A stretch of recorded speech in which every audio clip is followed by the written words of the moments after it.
Criminal, grabeng pangalan ha. Talagang straight to the point upak. At para lang sa kalaman ng ating mga manonood, ito po, kayo po ay nagsampa ng isang class suit laban po kay dating Speaker of the House Martin Romualdez, dating ako Bicol Party Representative Zaldico, at ang 5th District Representative ng Quezon City na si PM Vargas. Ano po ang dahilan? Bakit po class suit? Why 1 billion? At bakit sa 5th District ng Quezon City? Okay. Una yun, bakit sa 5th District? Kasi hindi po naman si Congressman Vargas lang ang ididemanda ng UPAC. Nagkataon lang na mas unang nakompleto yung mga witnesses namin at yung mga dokumento dito sa 5th District ng Quezon City. So, pag po mag-alala si Congressman Vargas, he is not being pinpointed here.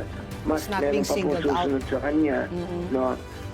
Para po ika nga na mga class suit. So, yun ang number 1. Number 2, bakit yung 1 billion at saka bakit civil case, no? Civil case.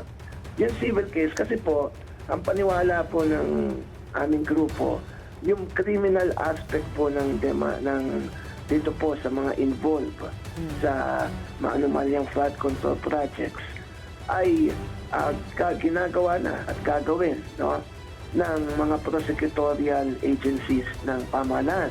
There's the Ombudsman, there's the DOJ, and then we have the Independent Commission for Infrastructure. In other words, nakatuon na sila dyan sa mga criminal cases. But how come we arrive at this kind of action? Ganito po yun. Yung pong mga nagkaroon ng mga extraordinary mga baha, ganyan, alam naman natin na ang direktang nasalanta dyan ay mga taong bayan. Nawala ng bahay, yung sasakyan nasira, nawala ng trabaho, nagkasakit yung mga anak, etc., etc. But the point is, who will compensate them? Will the government compensate them for what happened? See, tingnan niyo po yung mga nagpalit ng pera. No? Andun, dinisplay pa nila yung mga milyon-milyong mga pera sa harap at nag-picture taking sila doon. Question, nabigay ba sa tao missing ko doon? It went to the National Treasury. I hope it did. No? Lahat napunta doon. But again, the question is, who will compensate for Pedro or Juan The victims. na nawala ng sasakyan, nawala ng trabaho, etc. In other words, personal yung kanilang ang kanilang damage because of this. So we come out with at yung legal team namin na eto, let's file a civil case for damages. Ano ang anchor namin dyan?